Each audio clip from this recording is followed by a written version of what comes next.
Everyone, Daraz থেকে আমার খুবই পছন্দের একটা জিনিস পার্সেল এসেছিল। বলা যায় এটা আমার একটা মোস্ট ওয়ান্টেড একটা জিনিসের মধ্যে ছিল। আমি এটা প্রচুর সার্চ করছি বাইরের শপিং মলগুলোতে। দেখা গেছে যে অনেকেই এটার আসলে নামই জানে না। তো আমি একমাত্র দারাজে দেখা গেছে যে কোনো কিছু সার্চ করলেই আসলে খুঁজে পাওয়া যায়। তো আমি একটা একটা সব সাইট থেকে এটা নিয়েছিলাম। সেরকম রিভিউ ছিল না। সানফ্লাওয়ার একটা বান্দানা আমি নিয়েছিলাম। বছর আমি অনেকগুলা ট্যুর দিয়েছিলাম। আমার ইচ্ছা ছিল যে একটা বান্দানা টাইপের কিছু একটা নিব, কিন্তু আমি আসলে কোথাও খুঁজে পাইনি। তো এইবার আমি একটা বান্দানা নিয়েছি। আর আমি দেখতেছিলাম এটা কিভাবে আসলে পরা যায়। তারপর আমি ইউটিউবে সার্চ দিয়ে আসলে কিভাবে টিউটোরিয়াল এটা দেখার জন্য কিভাবে পরা যায়। তো ফাইনালি বুঝতেছিলাম যে কিভাবে পরবো এবং ট্রাই করতেছিলাম। আমি বলতে গেলে অনেকটাই এক্সাইটেড ছিলাম।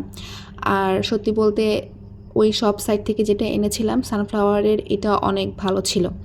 তো আমার অনেক এক্সাইটেড লাগতেছিল আর কি। এরপর আমি বিকেলবেলা আমাদের ক্যান্টিনে গিয়ে একটু নাস্তা করলাম। নাস্তা করার পর আমি ক্যান্টিনের দুধ চাটা খাচ্ছিলাম। ক্যান্টিনের এখন খাবার দাবারের অবস্থা আগের থেকে অনেক ভালো হয়েছে। নাস্তাটাও ভালো হয় ওদের।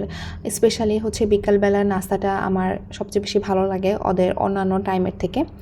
এরপর আমি ওয়াশিং মেশিনে একটা স্লট নিয়ে রেখেছিলাম রাত 10টার সময়। তো আমি আমার কাপড়গুলো ওয়াশ করতে দিয়েছিলাম। আমাদের নতুন হলগুলা আসলে এইভাবেই আমাদের লাইফটা অনেক ইজি করে দিয়েছে। এই ওয়াশিং মেশিন, লিফট, কারেন্ট চলে গেলে জেনারেটর, সব কিছুই আসলে লাইফটা অনেক ইজি গোয়িং করে দিয়েছে। এরপর আমি টিউশন থেকে আসার পথে কিছুদিন আগেই পটল কিনে নিয়ে এসেছিলাম। এখানে 20 টাকার পটল পাকিজা থেকে, কারণ পাকিজাতে সবজি অনেক ফ্রেশ পাওয়া যায়। কিন্তু আমি আসলে এইটা মোটামুটি 4-5 দিন যাবৎ ফ্রিজে রেখে দিছি। তারপর হঠাৎ করে ভাবলাম আমার আসলে পটলগুলা কাজে লাগানো উচিত, কারণ পটলগুলো নষ্ট হয়ে যাবে এতদিন ফ্রিজে থাকলে। তারপর আমি সবগুলা পটল ছিলাইতে বসলাম। তো আমি ভাবতেছি আমি 2টা তরকারি রান্না করব। একটা পটল দিয়ে আলু দিয়ে ভাজি করব, আর আমার ফ্রিজে মাছ ছিল 2টা। তো আমি ভাবছি যে মাছ রান্না করব পটল দিয়ে।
তো এই ছিল আমার পটল সমাচারের সমাপ্তি। পটল দিয়ে মাছের তরকারির সাথে পটল আলু ভাজা এবং ভাত। এরপর আমি একটু ডিপার্টমেন্টে চলে যাই। আমার একটু সুপারভাইজারের সাথে একটু কাজ ছিল। এরপর ডিপার্টমেন্ট থেকে চলে আসার পর আমার ঢাকায় কিছু কাজ ছিল পিজিতে। আমি হসপিটালে চলে যাই আমার কিছু স্যাম্পল কালেক্ট করতে, আমি আর আমার জুনিয়র। এরপর আমরা বাটা সিগনারি স্টার কাবাবে একটু খেতে চলে গিয়েছিলাম। এরপর আমরা ক্যাম্পাসে আসবো, তাই আমরা শুভযাত্রা বাসে ওয়েট করতেছিলাম, কারণ সাভার পরিবহনে তো উঠবো না একটুও। এরপর চলে আসলাম ক্যাম্পাসে। সারাদিনের এক্সস্টিং একটা ডে পার করলাম। এরপর হলে চলে এসে দেখলাম আকাশটা অনেক সুন্দর। তারপর একটু রেস্ট নিলাম কিছুক্ষণ। নেওয়ার পরে ভাবলাম একটা আইসক্রিম খাই। পরে আইসক্রিম নিয়ে আসলাম টেস্টি ট্রিট থেকে। নিয়ে আসার পর আমি আলকেমি অফ সোলসের পার্ট 2 প্রায় শেষের দিকে এপিসোড শুরু করলাম। তো পার্ট 2 দেখা শুরু করলাম। এটা আসলে যতক্ষণ না শেষ হয় শান্তি নেই। এই ছিল আমার ব্লগ। Thanks for watching.